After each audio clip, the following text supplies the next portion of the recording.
আসসালামু আলাইকুম রহমতুল্লাহ। আজকে আমরা এই অধ্যায়ের one of the most important একটা অঙ্ক নিয়ে আলোচনা করব।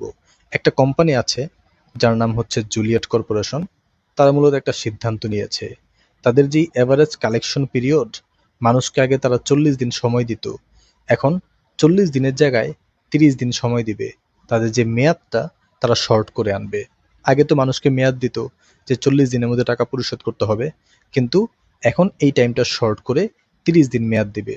এখন মানুষকে বেশি দিন সময় দিলে কিন্তু বেশি মাল তাদের কাছে বিক্রি করা যাইতো। এখন আমরা যখন মেয়াদটা কমাই দিব, আমাদের বিক্রির পরিমাণটাও কিন্তু কমবে। এক্ষেত্রে দেখা যাচ্ছে তাদের বর্তমান সেলস হচ্ছে 70,000, কিন্তু তারা যদি এই সিদ্ধান্তটা নেয় তাহলে তাদের সেলস হবে 70,000 থেকে কমে 60,000 ইউনিট। তাদের কিন্তু অলরেডি 10,000 ইউনিট পণ্য কমে গেল। এখন তারা যদি বিক্রি কম করে তাহলে তাদের মুনাফাও কিন্তু কমে যাবে। এটা কিন্তু একটা ব্যাড নিউজ। এখন একটা ব্যাড নিউজ তো আমরা পেলাম, সামনে দেখি আর কি কি তথ্য আছে। তাদের যে ব্যাড ডেপ্ট, অনাদায়ী পাওনা, একটা খারাপ জিনিস, আমরা জানি এটা একটা খরচ।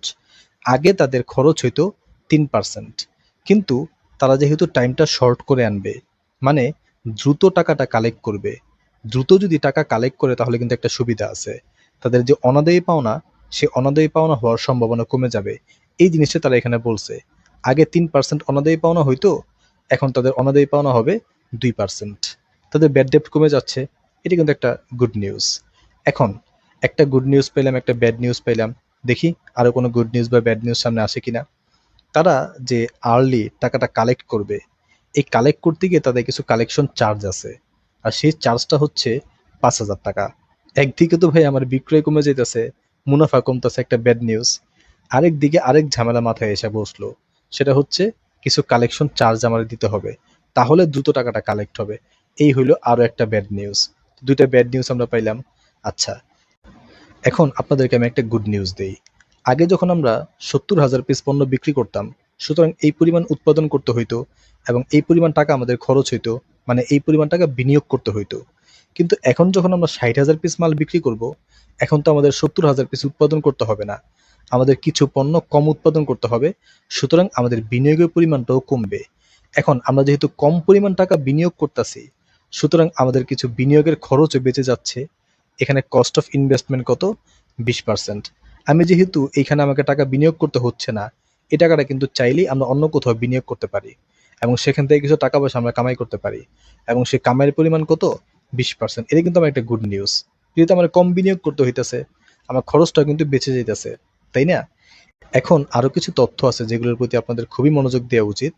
তারা প্রতি পিস পণ্য বিক্রি করে 35 টাকা করে। এখন প্রতি পিস পণ্যের পিছনে এভারেজ কস্ট হচ্ছে 25 টাকা। এখন এভারেজ কস্ট বলতে টোটাল কস্টকেই বোঝায়, আর ভেরিয়েবল কস্ট হচ্ছে 20 টাকা। এখন কখন আমরা এই টোটাল কস্ট ব্যবহার করব, কখন আমরা ভেরিয়েবল কস্ট ব্যবহার করব, এটা নিয়ে আমরা একটু পরে আলোচনা করি। এখন গুরুত্বপূর্ণ ব্যাপার হচ্ছে তারা যে সিদ্ধান্তটা নিল, এই সিদ্ধান্তটা কি যৌক্তিক কিনা। আমরা তো কিছু ব্যাড নিউজ পেয়েছি, কিছু গুড নিউজ পেয়েছি। যদি গুড নিউজের পরিমাণ ব্যাড নিউজের চেয়ে বেশি হয় তাহলে তো ভালো, তাদের সিদ্ধান্তটা ঠিক আছে। কিন্তু ব্যাড নিউজের পাল্লা যদি বেশি ভারী হয় তাহলে কিন্তু বিপদ। তো আমরা একটু ক্যালকুলেশন করব যে গুড নিউজের পাল্লা ভারী নাকি ব্যাড নিউজের পাল্লা ভারী। প্রথমেই আমরা যে ক্যালকুলেশনটা করব সেটা হচ্ছে প্রফিট কন্ট্রিবিউশনটা। আগে তারা 70,000 পিস মাল বিক্রি করত, কিন্তু এখন বিক্রিটা কমে 60,000 পিস হয়েছে। তাদের কিন্তু 10,000 পিস পণ্য কম বিক্রি হচ্ছে। এখন 35 টাকা করে এক একটা পণ্য বিক্রি করে এবং টোটাল কস্ট হচ্ছে 25 টাকা। তাহলে প্রতি পিসে মুনাফা কত? 10 টাকা করে। তো 10,000 পিস পণ্য 10 টাকা করে, মানে 1,00,000 টাকা তাদের মুনাফা কমে যাচ্ছে। এটা কিন্তু একটা ব্যাড নিউজ। এখন আমরা যখন মুনাফার পরিমাণটা বের করতে যাব, তখন আমরা এই যে অ্যাভারেজ কস্ট, মানে টোটাল কস্ট আমরা ব্যবহার করব। এখন একটা গুড নিউজ কিন্তু আমরা জানি, আমরা যেহেতু কম পরিমাণ পণ্য বিক্রি করছি, আমাদের বিনিয়োগের পরিমাণটাও কিন্তু এখানে কম হচ্ছে। আমাদের বর্তমান প্ল্যান অনুযায়ী আমাদের দেনাদারের পিছনে যেই পরিমাণ টাকা বিনিয়োগ করতে হবে, সেটা বের করার সূত্র আমরা আগের অঙ্কের মাধ্যমে শিখেছি। সেলস ইউনিট, মানে বর্তমানে তারা বিক্রি করছে 70,000 ইউনিট। এখন এখানে আপনাদেরকে বলে দেই, আমরা যখন বিনিয়োগের পরিমাণটা বের করতে যাব দেনাদারের পিছনে, তখন আমরা এই ভেরিয়েবল কস্টটা ব্যবহার করব। এটার বিস্তারিত ব্যাখ্যা কেন কিভাবে তা পরে বলবো। আপাতত জাস্ট সূত্রটা ব্যবহার করা শিখেন এবং সূত্রের মানগুলো ব্যবহার করা শিখেন। কেন এখানে 20 টাকা হইলো, কেন এখানে 25 টাকা হইলো না, এটা বিস্তারিত ব্যাখ্যা পরে দিব। আপাতত এই যে 70,000 পিস বর্তমানে বিক্রি করে, আর ভেরিয়েবল কস্ট কত? 20 টাকা। এভারেজ কালেকশন পিরিয়ড বর্তমানে হচ্ছে 40 দিন। 360 দিয়ে ভাগ করলে বর্তমান সিচুয়েশন অনুযায়ী তাদের বিনিয়োগ করতে হবে 1,55,556 টাকা। কিন্তু তারা যদি তাদের প্ল্যানটা কার্যকর করে তাহলে তাদের বিক্রি হবে 60,000 পিস, ওই 20 টাকা করে ভেরিয়েবল কস্ট, আর তাদের কালেকশন হচ্ছে 30 দিনের মধ্যে। এই হিসাবে প্রপোজড প্ল্যান অনুযায়ী তারা 1 লক্ষ টাকা বিনিয়োগ করলেই হয়ে যাচ্ছে। তাহলে তাদের বিনিয়োগের পরিমাণটা সেভিংস কত হচ্ছে? 55,556 টাকা। এই পরিমাণ যেহেতু বিনিয়োগ করতে হইতেছে না, সুতরাং এই টাকাটার উপর কোনো খরচও হবে না। এই যে 20% যে বিনিয়োগের উপর খরচ করতে হয়, এই 20% খরচ কিন্তু আমার বেঁচে যাবে। সেটা কত? 11,111 টাকা। এটা কিন্তু একটা গুড নিউজ। এখন আরও একটা গুড নিউজ আছে, সেটা হচ্ছে এই ব্যাড ডেপ্ট এক্সপেন্স।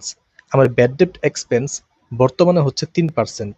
তো আমরা যদি কারেন্ট প্ল্যান অনুযায়ী দেখি, আমরা 70,000 পিস পণ্য বিক্রি করি এবং প্রতি পিস পণ্য বিক্রি করি 35 টাকা করে, মানে 24,50,000 টাকা বিক্রি করি, এবং ব্যাড ডেপ্ট হচ্ছে 3%, মানে 73,500 টাকা খরচ। কিন্তু আমরা যদি বর্তমান প্ল্যানটা কাজে লাগাইতে পারি তাহলে 60,000 পিস পণ্য বিক্রি হবে 35 টাকা করে, আমাদের 2% হচ্ছে ব্যাড ডেপ্ট, মানে 42,000 টাকা খরচ হবে ব্যাড ডেপ্টের পিছনে। তো এখান থেকে এখানে কিন্তু ব্যাড ডেপ্টের পরিমাণটা কমলো, আমাদের 31,500 টাকা ক্ষতি কমে গেল। এটা কিন্তু একটা গুড নিউজ। এখন আমরা আমাদের গুড নিউজ ব্যাড নিউজগুলোকে একটু তুলনা করি। প্রথমত আমাদের একটা ব্যাড নিউজ ছিল, আমাদের মুনাফাটা 1 লাখ টাকা কমে যাচ্ছে।